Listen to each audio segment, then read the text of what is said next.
Hello and welcome to another episode of the We Have a Meeting podcast. So today we are joined by a face that I'm sure many of you will recognize. If you work in sales, if you enjoy memes, or if you've spent any time on LinkedIn, then I'm certain you will have come across today's guest at some point. A Brit abroad who has an extensive knowledge when it comes to all things sales and social media, sales trainer, TikTok influencer, meme creator, and keynote speaker. Today we're joined by Will Aitken. Will, how are you? What's good, gents? What an intro. I love it. Yeah, I'm very well. Even better now that I'm here. Excited to chat. Thank you. Thank you for joining us. So I'll start the way I start every podcast episode. Who are you and what problem do you solve? Who am I and what problem do I solve? Well, I'm Will. And I think the best way to talk about the problem I solve is the problem that I found myself with a few years ago. Just struggling with sales, right?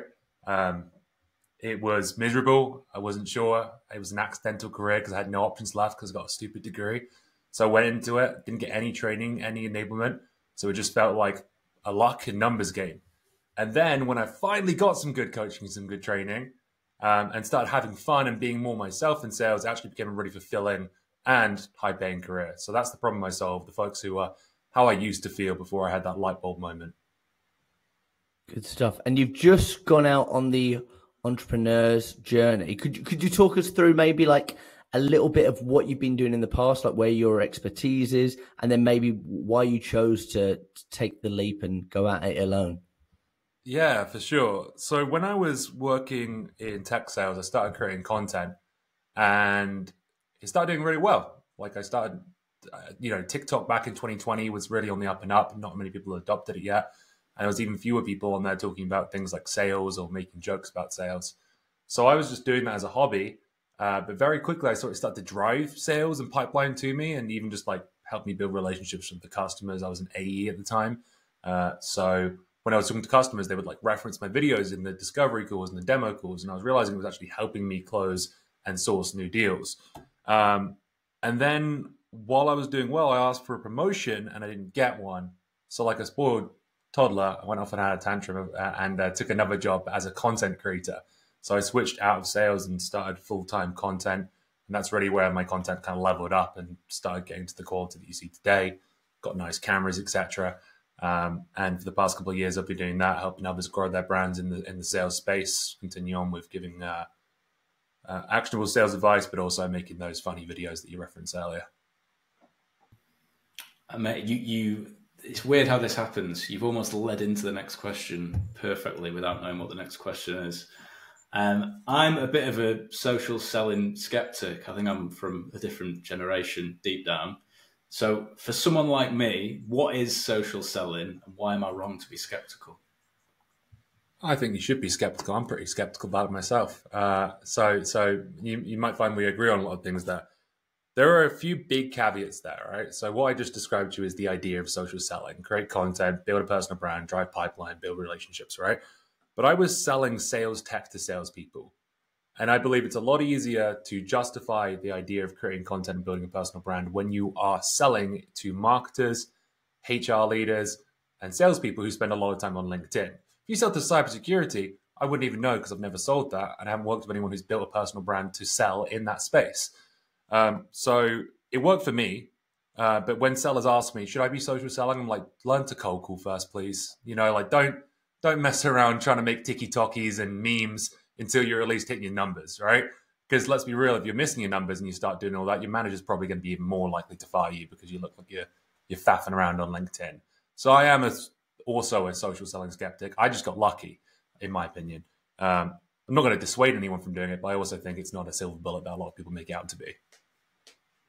And in your experience, because it sounds like you're the jack of all trades, what results do you see from social selling that you don't see from the traditional methods? So it's definitely a longer game. But gents, you kind of, you've probably seen it yourselves in some ways. You've both grown some more personal brands. I know who you both are before we jumped on here today. You got a podcast. So what you get is the relationships and the trust. It's almost like a competitive differentiator. So I'll give you an example.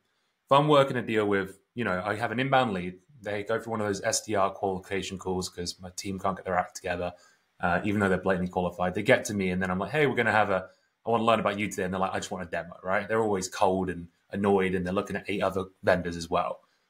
Jump on that call, do the best I can with my discovery skills. But then we book a second call with demo of the rest of their team. I connect them on LinkedIn. They see a bunch of my content, my humor, my advice. They might even share some of that with their team. They jump on that next call and they're like, hey, Will, saw your video. And all of a sudden that frostiness is kind of gone. I've built a relationship with them without even having to be in the room with them because I've made them laugh or I've given them some kind of value.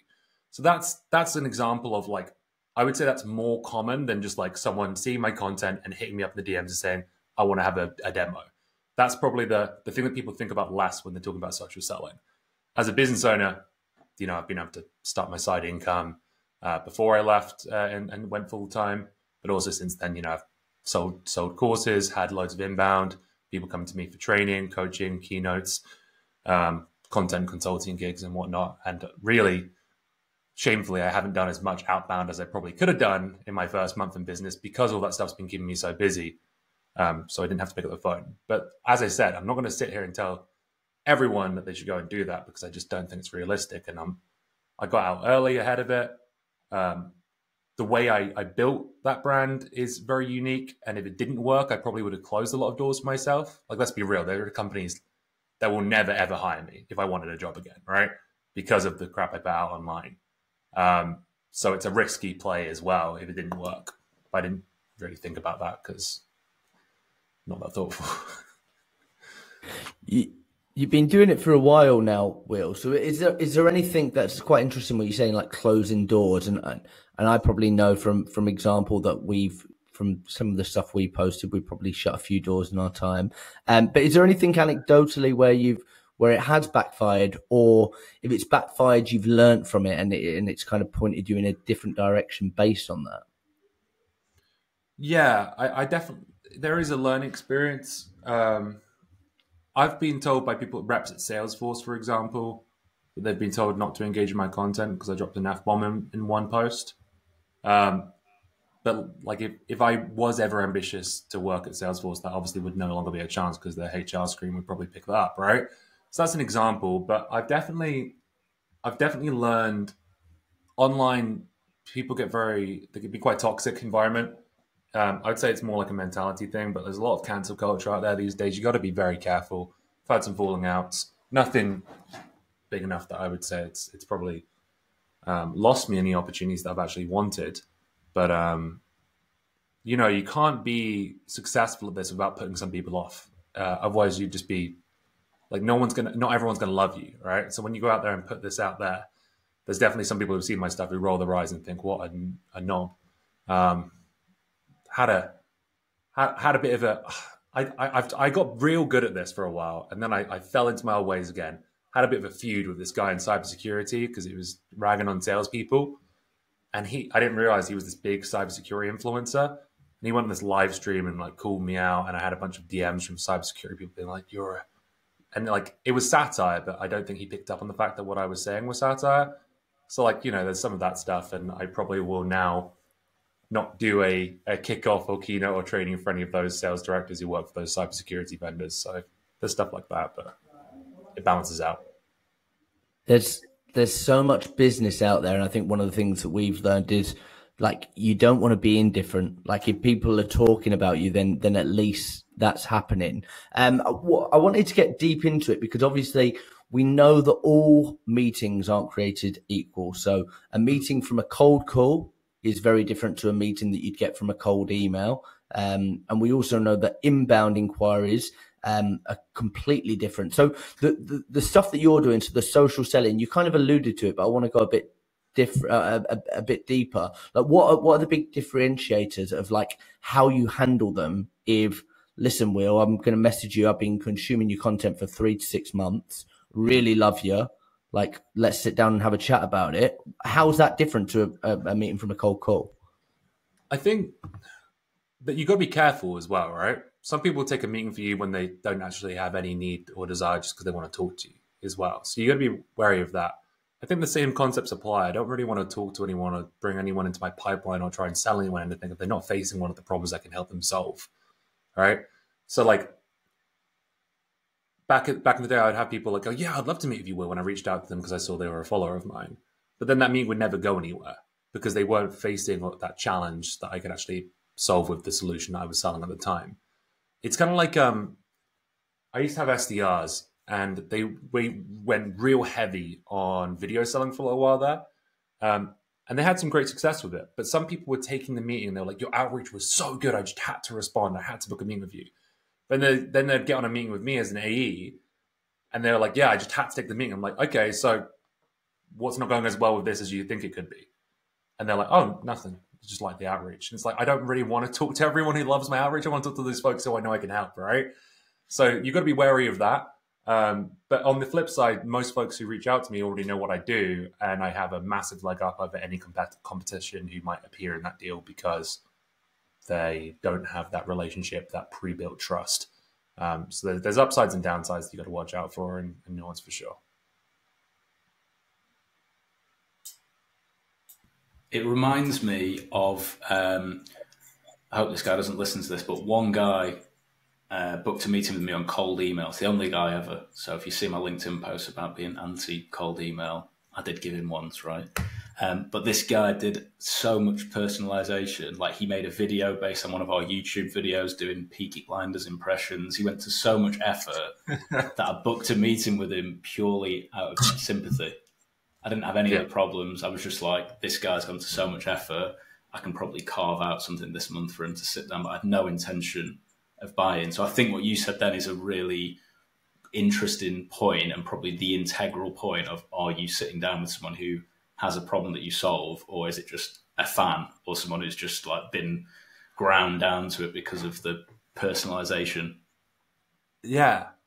Like, I think that's the trap a lot of people fall into with personalization as well. I had a rep recently who did real similar, really good outreach. They must have looked at my LinkedIn, my TikTok, my Instagram, and they were a shipping fulfillment provider software. And I have a merch store. But my merch store sells like 60 T-shirts and hats a month. You know, we're not talking like a real operation here. And so he did all that time personalizing that message, and it stood out to me, and I read it, and I was like, wow, that's obviously they've gone above and beyond there, and they've actually spoken to a challenge that I have. But like, I won't be ready to buy or need their solution until for like another year, until I'm doing like probably 5 times as much sales as I am, and if I ever get there.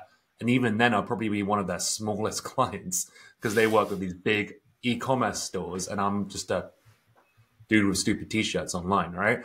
So in my mind, I was like, okay, there's a balancing act you want to hit there, right? When it comes to outreach, like, sure, it was great outreach, but he probably spent half an hour sending that one email to me, and I'm not really that qualified.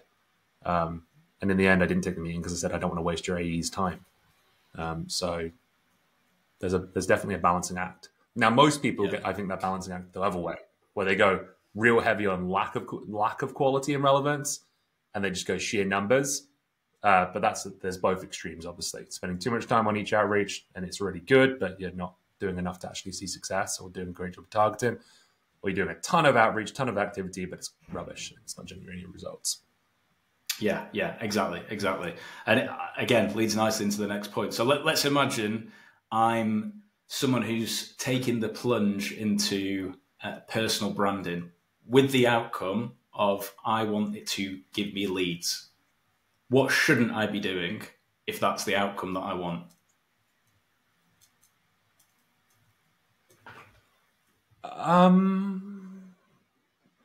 I think if someone wants to start personal branding with the intent of getting leads, I think they should lower their expectations for a little bit.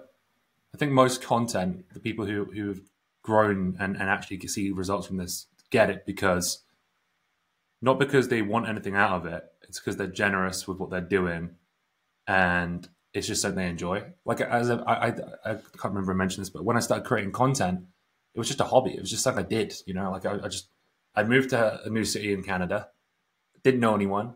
Frankly, it was lockdown 2.0. I was lonely as heck, and I wanted something to do that wasn't just work. So creating videos and sharing what I'd learned throughout the day in my cold call and my outreach, my discovery calls, my demos, and my sales training was a creative outlet for me, and I didn't really care about the results. And because of that, I think the content was a little bit better, and I didn't get burnt out from doing it, because it took posting every single day for 90 days to see any kind of tangible result. So I would let go of the expectation of any kind of result, and I would just do it for the sheer enjoyment and not focus on the outcomes, but really focus on not, because you're just going to get burnt out if you're not enjoying it. So I'd say anyone who does it just for lead gen and then not enjoying it, I wouldn't even bother. Just make some calls and send some emails instead, and you'll probably get better results faster. Good. Good answer. No, it's right. I want to get into, we have a lot of salespeople, SDRs, AEs, business owners that listen to this podcast. I want to get into like the tangible stuff, because obviously you cut your teeth cold calling, cold emailing. So you do a lot of sales training and one-on-one coaching.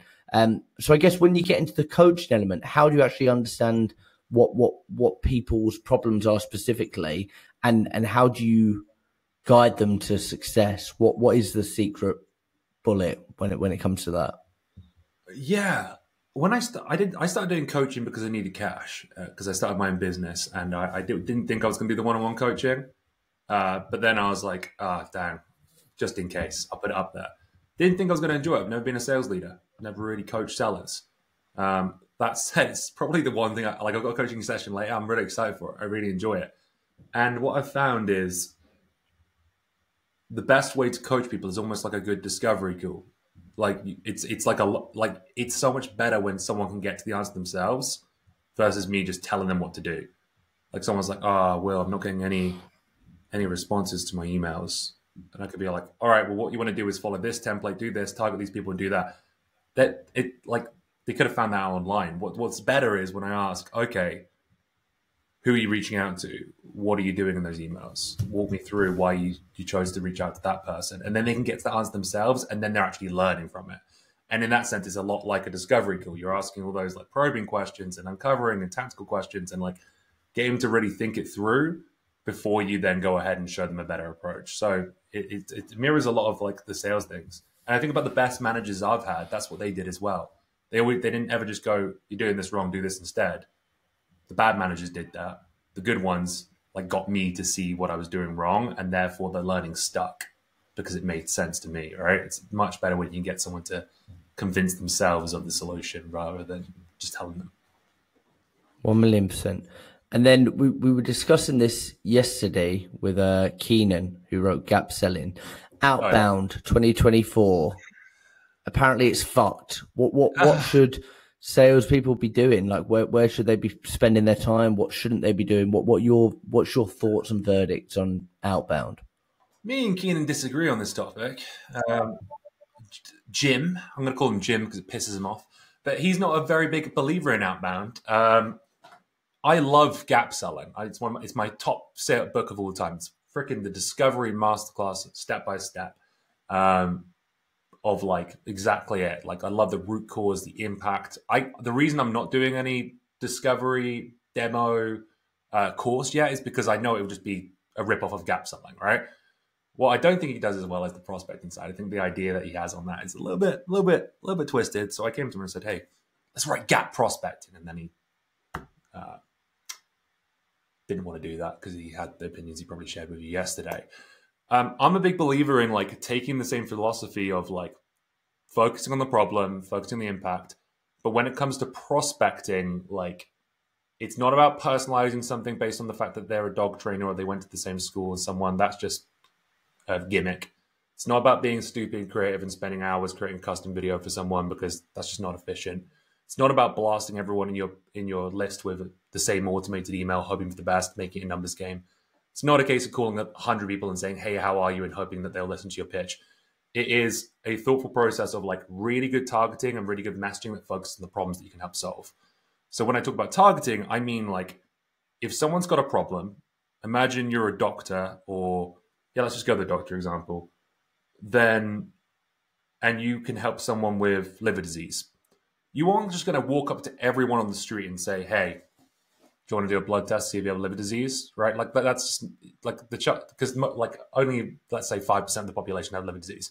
What you're going to do is start looking for the folks who are showing symptoms of liver disease, right? So you're going to know what those symptoms are because you're a smart doctor, You're going to know that people with jaundice and, I don't know, rashes and who walk with like a hunched over back or have pain, they're more likely to be facing liver disease. You're going to focus your time on attention on those. So instead of targeting based on title, ICP basically, you instead target based on symptoms, ones that you can observe in public that make it more likely that someone is facing the challenge, the illness that you can help solve. I think that's good targeting, and it's thoughtful and it's relevant, because then you can say, hey, I saw this about you. It looks like you're doing this. That made me think this could be a problem for you. Don't want to make any assumptions though. How are you getting about that today, right? That's a much more thoughtful approach, and I think that's where, like, when people go either end of the spectrum, that's like the happy medium where I found the success in outbound. So based on that, would you say the SDR who's got product knowledge workshop in their diary in their first week in a new job, just forget that, throw that out the window? Don't show up. Don't even bother. Like, honestly, I was chatting to a sales team yesterday, and I was like, what's the one area, like, where do you think your sellers think they need the most help? They're like, they keep asking for product training. The product doesn't matter to you. Your job is to get interest and book meetings. You're not going to be demoing the thing. If they ask how it works, tell them that you can book a meeting and then you show them, right? Like, you don't need to know the intricacies of how your product works, the value props, the selling points, the benefits. What you need to know is, these are the problems, this is how they look, and this is potentially maybe some of the impacts of those problems and why they matter. As an SDR. As an AE, you do need to know how it works. You need to prove, once you've found the problem, that you can help solve it. But as an SDR, what you really need to know is, better yet, instead of spending an hour learning about how your product works, spend an hour learning about the problems, the impacts of those, how people are solving them today without your product. Instead of selling your product, sell the bad thing about the absence of your product. That's the idea in my mind. That's how you get people interested and make them move away from their idea of whatever they think is working today. And we ask every salesperson on it, we even ask therapists and all sorts of wonderful people the same question. But in terms of, in your experience, what's your favorite sales question for qualifying someone? What's the one question that you think, oh, I love asking that? For qualifying someone, or like... Yeah. It depends on the context. If we're talking a cold call, it might be a little bit different. If it's a discovery call, let's say they've come inbound, my question is going to be, what's not going as well with blank as it could be? Because it's narrow enough that it gets them talking about the right thing, because you don't want to go off in a tangent and start talking about a problem that's totally unrelated to what you can help with, but it gets them started. And then it's like a funnel of questions that follow that. So it's going to be like, okay, right, tell me more about that. How long's that been going on for? Why do you think that's happening? What have you tried to do to solve this so far? What's made you think about solving this again? What else have you looked at to try and get this done? Get that whole why now, why change, why you thing out there. For a cold call, I'm a bit more like, people didn't ask, they don't know. If you ask them a broad question like that, they're going to freeze up and go, what's not going as well? I'm not going to tell you, you're a stranger, So instead, it's like showing like you've got a little bit about you. People like them. So in that case, I'd use more of a kind of a menu-based approach. And I think this is Sandler. I've never had Sandler training, but I've been taught by someone who has. So they gave this to me. Who else uses this a lot? Ben Dennehy, who I know has been on with you guys a lot as well. The menu where you go, hey, look, I've been chatting to a lot of folks. They're finding this problem or this problem. Which one of those two? I don't suppose either of those are a challenge for you right now. Because then you get them into the right mindset of the problem, right? And then they go, number two, and then you go down that same path. All right, tell me more about that. What do you mean by that? Clarify on that. And then, okay, if I could show you a way to solve that, would you be against having a chat with me? Book the meeting in, and then go down that same path that I told you about with the inbound leads. Beautiful. Yeah. Everything's about the problem. Your product doesn't matter. No one gives a crap. If they gave a crap, then they would already be an inbound lead, or they would already be using something like your product. They didn't ask, so don't tell them about it. And we have so when me and Jack are carving out LinkedIn posts and things that we're going to put online, a lot of it is to make each other laugh. And some of the stuff that does the work. It works on me too. Well, I'm glad. Some of the stuff that we do, only we find funny. and it doesn't actually result in anything. Even more interestingly, some of the posts that have gone viral and done amazing, we've never seen any inbound inquiries from. Sometimes it's the little quiet post that has something. So in your experience, what role does humour play in branding, social selling? What's the role that it plays in your world? Yeah. So obviously humour is a bit of a differentiator for me because there's a million people out there who talk about sales best practice, selling the problem, list off a couple there, Ben, Keenan, and they're probably actually better and smarter and more experienced than I am on that topic. I can be funnier in some ways. You know what I mean? So like in my mind, it's just a little bit of a different thing that I can do. I'm probably not as funny as Ben. Definitely funnier than Keenan, Jim. But the idea is, I think, is the variety. I don't think I've had a video that had like 20,000 views. The one where I walk from room to room going, oi, oi, marketing team, if you don't get another 1,000 likes on that Instagram post, you're on a pip. And it was like, what if every department got treated by sales? That got like 20,000 likes, 3 million impressions. Didn't see any business of that. So I totally agree.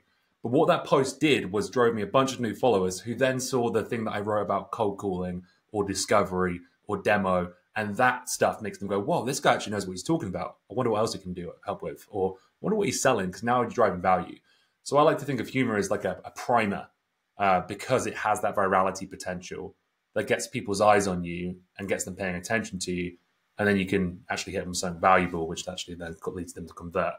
Not to say that there is definitely a space for just 100% humor too. And I could have just gone down that route. Like, let's say Corporate Bro, right? Ross, he does just humor mostly. I don't think I've ever seen any advice from him, at least. But then he runs a very different business model to what I'm trying to do as well. So it probably wouldn't make sense if he started. People would probably call him out if he started making advice at this point because he's so far down that path. You know what I mean? Whereas he's gone down. He's got a different business model now where he's got sponsorships, brand deals, keynotes, but they're very focused on just the comedy and there's no teaching per se in those.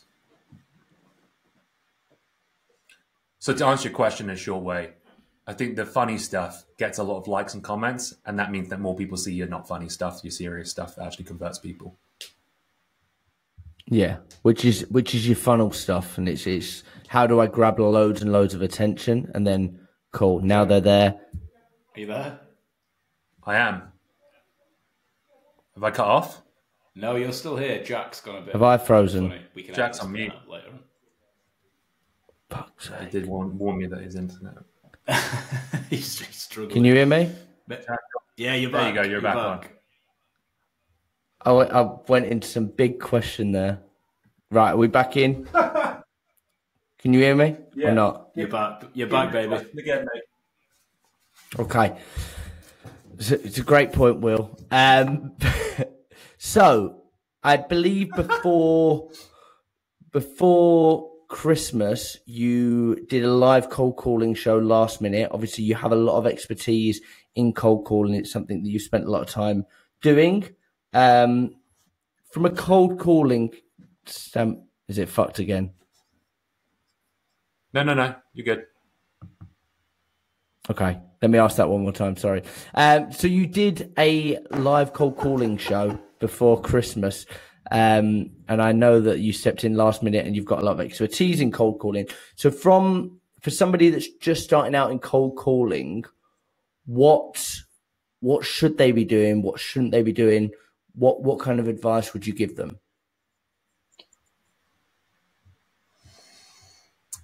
Yeah, that cold calling show was an absolute disaster. I was meant to be a judge, and then the contestant number 2 didn't show up. So I was like, I'll do it, even though I haven't made a cold call in like a month and a half. So you come on all shaky and nervous, right? So I think this is going to lead into my advice.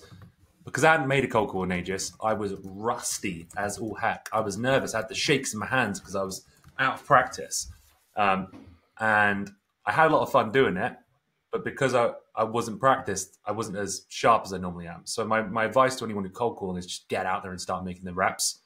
I'm a big believer in like activity will make you better as long as you're like you can't go ahead and listen to this advice or on this podcast or read something on LinkedIn and then go pick up the phone and expect to be great. You got to get the practice in. All right. So for anyone cold calling, I'd say just like you got to rip that bandit off and start doing it. Listen to your calls, go back, figure out what you could have done better. Try and have like a path. I don't know if you've seen Loki on Disney Plus, and this is going way off here, but he has like the master timeline. And I'm always whenever a prospect hits you with an objection or a question, the idea is that you handle that, but then you get them back onto the timeline, and you know what that timeline is perfectly, right? And what you're looking for is these like deviations and how to get it back onto there. And the end is a meeting, and the start is the start of the call. But things can always happen, but you always have like this this guidebook. If this happens, then that happens. But the only way you start to realize, oh, if this happens, is by getting a practice in there, because there's so many variables. You start to learn them, it becomes intuition.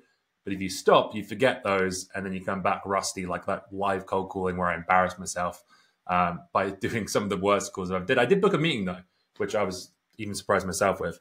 And I'm going to start doing more live cold calling soon because, like I mentioned at the start, I can't exactly sit here and say I give good cold calling advice if I'm not making cold calls regularly. So I'm going to start that up as a regular weekly thing that I do again. Anyway, the advice I'd give to anyone starting cold calling is do it a lot and it'll get easier.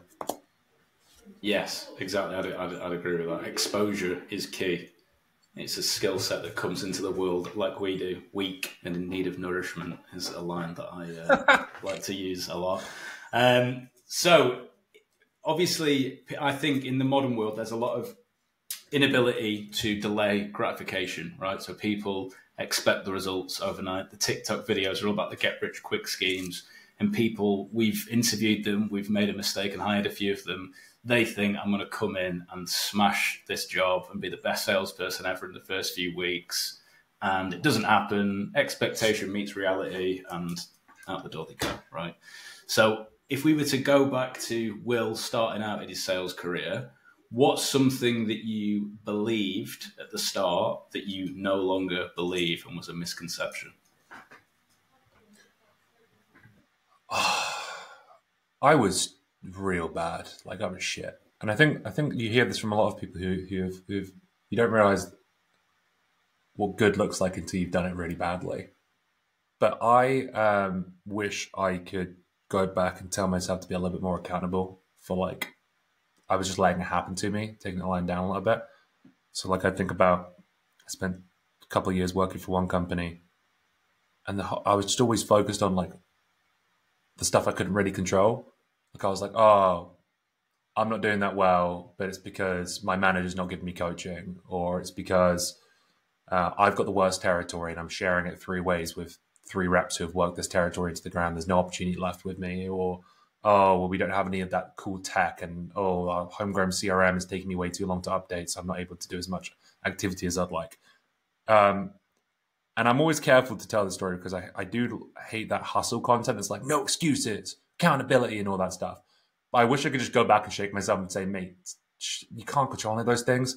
What can you do differently? You're not getting coaching from your manager. Go find some coaching. Go pay for some. It would have worked because when I got good coaching, I started getting good at sales. I think back to that job now, how many excuses I was making. And if I knew what I knew that now, I'm like, dude, that comp plan was just ripe for abuse. You know, I could have made it was just waiting to be, you know, just taken advantage of. There was accelerators. It was like the product was somewhat transactional, but it sold well and people were interested. But I didn't know what I knew now. And I wish if I could do something differently, it would be just to own that more and just focus on what I was doing. Go get that coaching. Okay, my territory is rubbish, but how have other people made the most of a crap territory? Or even like take accountability for the fact that I took that job as well, right? I didn't ask any questions in the interview that would have been like, how much coaching am I going to get? How much, what territory am I going to get? I didn't do my due diligence on it. So I could also be accountable for that stuff, right? But I was just so full of excuses early on in my career. I didn't realize that until I actually got someone to shake me and lied on my resume and got a job where I actually was told what to do. Yeah. Yeah, I think anyone who's been doing this job for a little while will have had that moment. No one's coming to save you, or it might not be your fault, but it's still your problem. Fix it. That ownership piece does come later on down the line when you stick out it. So it's like that cold, hard slap, that cold shower. So yeah, couldn't agree more.